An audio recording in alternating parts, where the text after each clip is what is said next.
estos espacios de debate e intercambio son muy enriquecedores, sobre todo cuando hay tanta gente y tanto interés en debatir estos temas, que no es nada poco que estamos hablando de cómo vivir, ¿no? Cómo vivir en nuestras ciudades, cómo queremos y cómo podemos planificar en base a nuestros deseos y a derechos, ¿no? Que se deben garantizar. Algunas cositas que se habían preguntado que me gustaría responder con respecto a San Lorenzo, que hablaban por ahí, antes de empezar. Se trata en realidad del Master Club, ¿no? Un emprendimiento privado muy flojo de papeles, que tiene 5 canchas de fútbol y que ahí se juega si vos pagás, ¿no? Está dentro del predio esto, ¿no? Hace varios años que explota este predio de forma privada y es un negocio que, bueno, esperemos que en algún momento se termine y en su lugar proponemos, hablando también desde otra perspectiva, ¿no? Es un polideportivo, ¿no? Porque solamente se puede jugar al fútbol ahí, ¿no? Y si uno se pone a observar el ambiente, sobre todo antes de la pandemia, donde las canchas funcionaban en su totalidad, eran todos varones, esa es la realidad, ¿no? Solamente jugaba el que pagaba y eran todos varones. Y la verdad que hacen falta espacios deportivos que puedan convivir todas las disciplinas posibles, porque hay mucha gente que juega al hockey, que juega al vóley, que hace atletismo y demás, que no tiene un lugar donde entrenar y lamentablemente se condenan a correr al costado de la colectora de la Ruta 3, aspirando el humo, corriendo sobre el asfalto, y eso la verdad es que es algo que nos gustaría cambiar, utilizando parte del predio que ya está siendo utilizado con una intención deportiva, pero sobre todo privada, para que sea de acceso público y gratuito y diverso, ¿no? En todas sus disciplinas. No sé si, Martín, pudiste. Si no, bueno, arranco nomás. No pasa nada. A ver, díganme por favor si se ve. Ahí se ve. Todavía no, No, Martina. aún no. Por ahora no, ¿eh? Ya va a aparecer, supongo. No, no se ve. Después otra pregunta que era respecto a la subestación. Bueno, esa subestación, un grupo de vecinos trató de que no se construya y lamentablemente pasó lo mismo que con este emprendimiento del Procrear, ¿no? Sin audiencia pública, sin estudio de impacto ambiental, ahí apareció, sin estudio de impacto ambiental, sin audiencia pública, siguió avanzando y lamentablemente está casi terminada. Y lo único que nos dijeron desde Acumar, con un informe y demás, que bueno, lo único que podemos hacer, esto es de un organismo oficial, no lo decimos nosotros, es analizar su funcionamiento y ver su impacto ambiental ya en funcionamiento, lo cual nos deja un poco desamparados, ¿no? Lamentablemente ya está dado como hecho y seguramente pueda tener un impacto porque eso está pegado a las casas, es pegado al barrio Altos de la Ferrere, que es donde yo vivo, y lamentablemente seguramente tenga un impacto y bueno, veremos cómo los organismos que tienen que cumplir y hacer cumplir las leyes y velar por el derecho a un ambiente sano, veremos qué hacen, ¿no? Lamentablemente hay que estar atrás y perseguirlos, a ver qué dicen y qué hacen con respecto a eso. Bueno, muchas gracias nuevamente. Este es el proyecto de Reserva Natural de la Ferrere. Empezamos hace 4 años con una gran participación vecinal. Tenemos 3 ejes en donde más o menos ordenamos este proyecto, porque no se trata solamente de una reserva que protege el pastizal pampeano, que es un ecosistema muy amenazado de extinción, muy poco protegido a nivel país, pero que todavía resiste sorprendentemente dentro del tejido urbano bastante denso que tenemos alrededor de este predio, ¿verdad? El segundo eje es la parquización con sectores de recreación y deporte alrededor de todo este sistema de reserva, porque también tenemos en cuenta, como se nombró anteriormente, de que hay muy pocos espacios verdes, muy pocos realmente, y vamos a ver un par de cifras más adelante, y entendemos la necesidad de tener este tipo de espacios parquizados, ¿no? Pero que a la vez puedan convivir con la reserva y que puedan de alguna forma funcionar conjuntamente, ¿no? Que no se opongan tampoco la idea de tener un sector más que tenga que ver con lo urbano, según el imaginario, ¿no? Con los parques y plazas y demás, con juegos, mesas, bancos y demás, sino también que pueda convivir con una reserva natural, ¿no? Que no sea tan restrictivo en ese sentido. Y un tercer eje, que es el museo y centro de interpretación en lo que es las instalaciones del ex Aeroclub argentino, que se instaló en el año 43 en este predio y que tiene una gran historia y que forman parte de la identidad de la ciudad y del barrio, y que lamentablemente están en un estado de desprotección total. Esperamos que este proyecto pueda llevarse adelante y realmente ponga en funcionamiento y sea de acceso público y gratuito a todas las instalaciones. La siguiente imagen, podemos ver, bueno, en qué ecorregiones estamos hablando. Consideramos 13 ecorregiones dentro del área metropolitana, pero fundamentalmente a la ecorregión Pampa. Pero bueno, esto ya se ha hablado bastante, así que vamos a ir pasándolo rapidito a lo siguiente. Estaba en la cuenca del Matanza, como ya se ha hablado, en la parte media, en la cuenca media del Matanza. La siguiente imagen,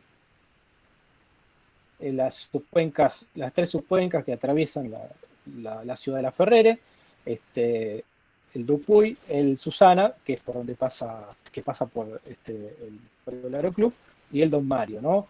Que son tres arroyos que pasan por la ciudad. En la siguiente imagen vamos a poder ver desde otra perspectiva, ya con una imagen satelital, cómo pasan esos arroyos, ¿no? En algunas partes entubados, en otras partes canalizados, pero de alguna forma pasan por la ciudad, a veces invisibilizados, lamentablemente, muy maltratados, pero pasan y desembocan muy juntos en el río Matanza, donde podríamos pensar en una situación muy crítica, no solamente ahora, sino más adelante si seguimos destruyendo los pocos espacios verdes que quedan.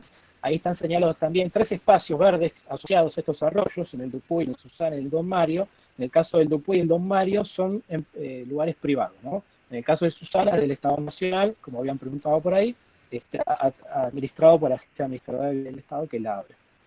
En la siguiente imagen vamos a poder ver la pendiente dentro de la ciudad de La Ferrere, pero en pendiente al fin, de casi 30 metros de altura hasta 5 o 6 metros ya en la ribera del Matanza, ¿no? Esa pendiente que acompaña el arroyo también acompaña el predio del ex Aeroclub, con una pendiente bastante pronunciada en ese sentido también, ¿no? En la siguiente imagen, un poco el entorno de la reserva, en donde estamos ubicados, donde hay varias plazas que de alguna forma se relacionan con este predio, entonces hay aves que uno puede encontrar en la reserva y también en las plazas porque está la reserva, ¿no? Hay un corredor verde que se podría fijar incluso en torno al arroyo Susana, hay áreas vacantes privadas que también todavía siguen funcionando de alguna forma como espacios de preservación de algunas especies, en donde tenemos también humedales de importancia como en el arroyo Dupuy. En la siguiente imagen vamos a poder ver en la imagen satelital algo que veníamos mencionando, de los muy pocos espacios verdes públicos, donde podemos ver barrios enteros sin ninguna plaza oficialmente, lamentablemente en una situación muy crítica en este sentido, en donde el predio de la reserva toma una particular relevancia y por eso tenemos gente que visita de distintos barrios de la ciudad y de otras ciudades como Casanova, Isidro Casanova, que limita con La Ferrere, donde también tienen el mismo problema, en Rafael Castillo también, en González Catán y demás. Entonces, toma una relevancia a nivel no solamente de la ciudad, sino de las ciudades cercanas y del municipio en general, ¿no? Por su ubicación también en la Ruta 3, fácil de acceso y demás, la verdad que se destaca muchísimo. Y sobre todo teniendo en cuenta los pocos espacios verdes que tenemos. En la siguiente imagen, yo veo ahí la flora de la reserva. Bueno, ahí tenemos particularmente, hacemos foco en el pastizal, ¿no? Pero también encontramos talas en de campo, hay arbustos y arbolitos que son nativos también y que encontramos en la reserva. 156 plantas que gracias al relevamiento que nos hizo el naturalista Diego Olivera pudimos registrar. 70% de estas nativas, que es un porcentaje bastante alto teniendo en cuenta la presión urbana. Normalmente se espera un 60% de nativas y un 40% de exóticas, pero por suerte tenemos un gran porcentaje de especies nativas, lo cual habla de la importancia biológica que tiene este lugar, ¿no? A pesar de la presión urbana, ¿no? También habla del uso que tuvo en su momento, al hecho de no haber sido durante muchos años un lugar donde se cultive, donde se haga pastoreo y demás, también permitió que se conserven estas especies, ¿no? Especies de flora que dan lugar también a especies de fauna, ¿no? Que es la siguiente placa, en donde vamos a encontrar distintas especies, en donde podemos hablar de 59 especies de aves, ¿no? Que han sido relevadas por distintos clubes de observadores de aves. Yo no estoy viendo la siguiente placa, no sé si... Ahí está, ahora sí la puedo. También encontramos anfibios, encontramos reptiles, encontramos mamíferos como el cuis, que no lo podemos fotografiar, pero bueno, ahí está. Las fotografías que ven son de la reserva, son fotografías sacadas en la reserva. Tenemos en construcción un relevamiento de artrópodos también. Todos estos relevamientos están disponibles para poder acceder y mirar y poder consultarlos, incorporarlos a trabajos y demás. Pero nos parece muy importante tener en cuenta que incluso hay especies, por ejemplo, el inambú, mal llamada perdiz, que también se encuentra en el predio y que es una especie que no tiene hábitos de volar muy lejos, es más bien una ave caminadora y sin embargo tenemos una población estable dentro del predio que no puede ir a ningún lado, evidentemente. No se puede, no puede migrar, lamentablemente, quedó encerrada, pero tiene una población estable y se puede encontrar muy fácilmente, y es el remanente de fauna y flora que quedó de su momento cuando esto era zona rural, ¿verdad? Entonces, está como detenido en el tiempo por su riqueza biológica, y que puede ser mucho, mucho mejor y mejor conservada si tiene algún nivel de protección, ¿no? Lamentablemente ha sufrido incendios, sufre rellenos, sufre muchas agresiones basurales y demás, pero que sin embargo resiste y tiene un valor biológico muy importante. Ahí dice esponja, ¿no? Una esponja con biodiversidad. Estas fotos que seguramente vio Rafael corresponden a los años 2018 y 2019, años con una buena cantidad de lluvias. En 2020 tuvimos un año muy seco, realmente muy seco. Sin embargo, algunas especies han sobrevivido a esa sequía que tuvimos el año pasado, pero realmente se comporta cuando hay una lluvia fuerte, encontramos días después todavía agua acumulada, encontramos grandes espejos de agua dentro de las características que tiene la reserva, con algunas especies típicas de estos ambientes húmedos, en ese tiempo de lluvias, digamos, normales. Teníamos que entrar con botas sí o sí porque era un lugar que tenía agua constantemente, y que bueno, es un lugar que queremos proteger justamente por su función ecosistémica, que más adelante vamos a mencionar, pero que tiene mucha relevancia para el lugar donde estamos, ¿no? Donde sufrimos muchísimas inundaciones, sobre todo en la parte baja, en la desembocadura, en el Matanza, y que si seguimos destruyendo los espacios verdes, peor les va a ir, lamentablemente. Y generar inundaciones donde antes no la había.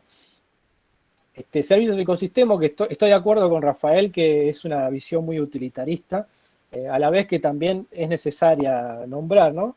Yo vengo del palo más conservacionista, y de un palo más ético, si se quiere, en cuanto a la conservación, ¿no? Más que en lo el utilitario. Pero es importante remarcarlo. Bueno, ahí hay una de las cuantos servicios de ecosistemas que brinda cualquier reserva dentro de una ciudad, ¿no? Donde insistimos con esto de la retención y absorción de agua en las lluvias, ¿no? De los excedentes hídricos, los sitios de esparcimiento que no tenemos, lamentablemente, y el potencial que tiene para la educación ambiental. Un gran interés dentro de la comunidad lo tiene la docencia. Mucha gente, el palo de la docencia, se interesó por la reserva y la ha visitado y hemos hecho charlas y trabajos y demás, y tiene un gran potencial para trabajar la educación ambiental, sobre todo ahora que tiene la ley propia y que hay una mayor conciencia al respecto, y que es necesaria, fundamental, no podemos no tener educación ambiental.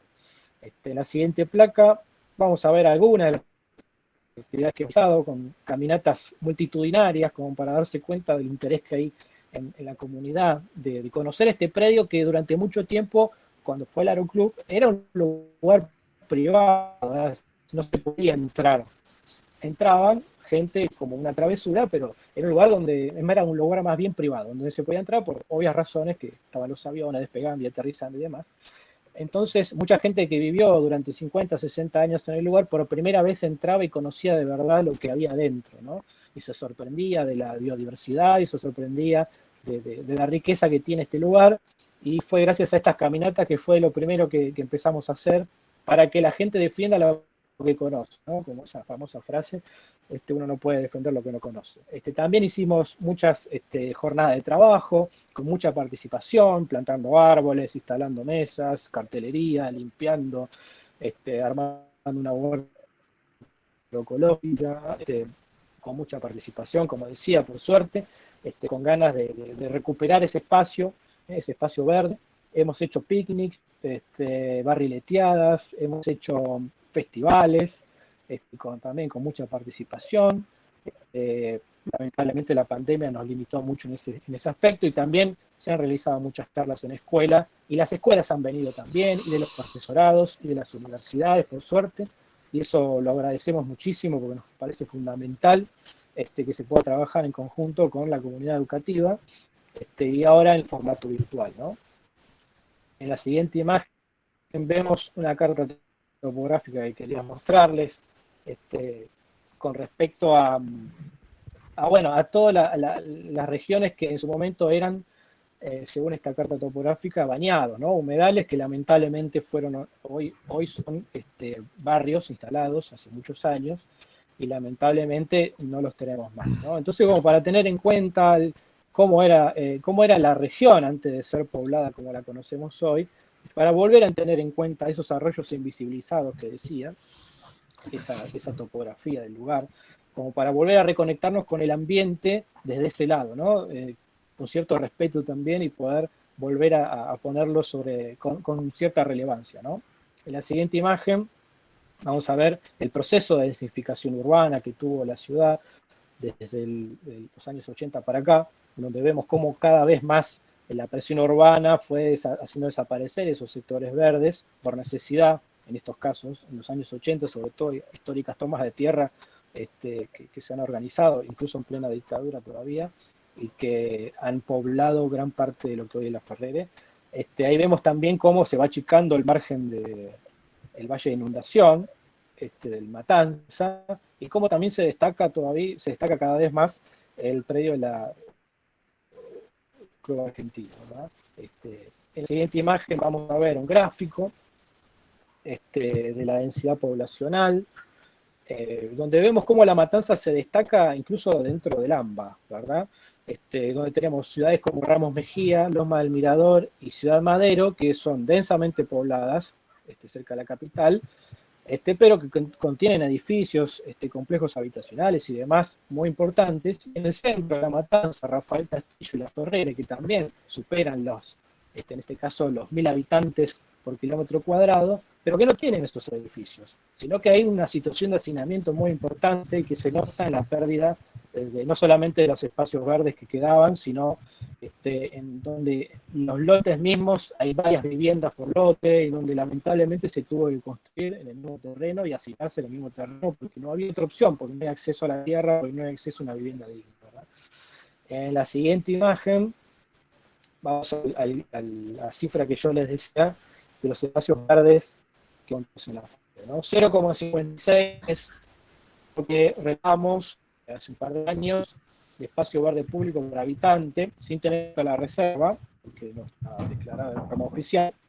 Y lamentablemente es la situación actual. Y si tenemos que volver a hacer este relevamiento, actualizarlo, y sobre todo actualizarlo con la población que realmente tenemos hoy, falta el censo hacerlo, ¿verdad?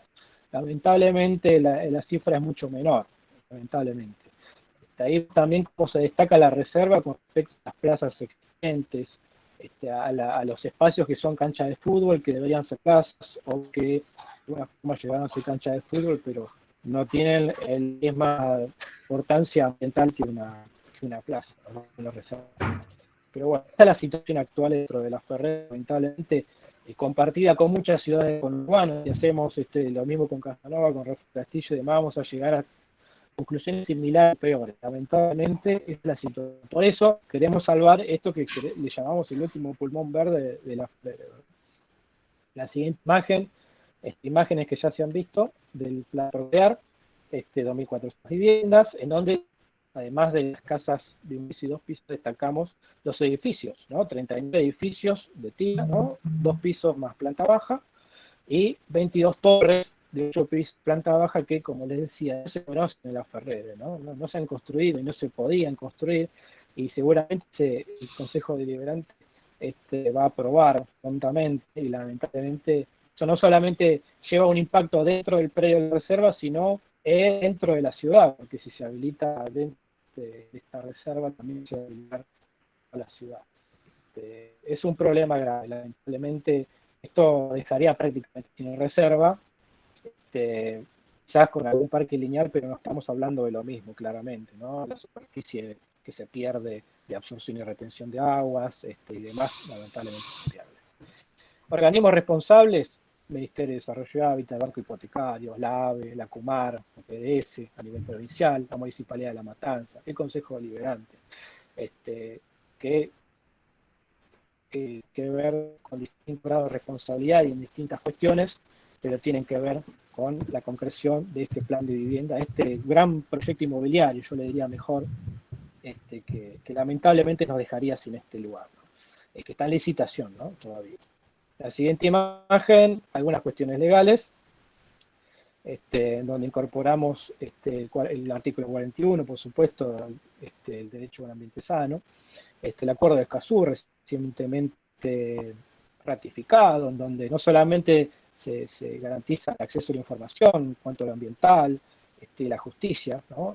En cuanto a lo ambiental, sino a la participación y la toma de decisiones, ¿no? De cómo queremos convivir con el entorno, convivir con la naturaleza, cómo queremos, qué calidad de vida queremos, ¿no? Con respecto a nuestras ciudades. Y también destacamos, más abajo, que está la ordenanza del año 2006, que ya le da un estatus de protección como zona de preservación ecológica ambiental, que la ordenanza del 2006, del 2007 vuelve a ser ratificada como pulmón ecológico y demás, y a la club, las instalaciones del ex aeroclub, como patrimonio de interés histórico cultural, ¿no? Que en el 2010 se da de baja, se deroga para la construcción del hospital, pero queda desprotegido todo el predio, ¿no? El hospital ocupa 7 hectáreas de las 83 originales, ¿no? Y para construir el hospital se derogó esta ordenanza y quedó desprotegida hasta hoy el predio, ¿no? Es lo que planteamos en el amparo que hemos presentado hace poco, la inconstitucionalidad de esto y la incongruencia con la Ley General del Ambiente, que dentro de sus principios está el de progresividad, que lleva implícito el de no regresión. No se puede derogar algo que daba protección ambiental en el lugar, ¿no? No se puede dar marcha atrás con una protección ambiental. Es también ratificado en acuerdos internacionales y demás. En la siguiente imagen, un par de fotos de la última caminata que hemos realizado, de las protestas que hemos hecho en el Consejo Deliberante y en la Intendencia, donde presentamos nuestro proyecto de ordenanza en el 2019, mejor dicho, el proyecto fundamentado para que hagan el proyecto de ordenanza, y en el 2020 volvimos con una nueva movilización para presentar el texto del proyecto de ordenanza ya escrito, cosa que solamente tengan que debatirlo y aprobarlo, pero lamentablemente no lo hicieron, y hoy estamos en esta situación crítica en donde no tenemos protección legal del predio y lamentablemente corre grave peligro, ¿no? Además de reclamar también de que se tiene que hacer una audiencia pública, la evaluación de impacto ambiental y demás, que tampoco está garantizada en este proyecto, lamentablemente. La siguiente imagen, finalmente,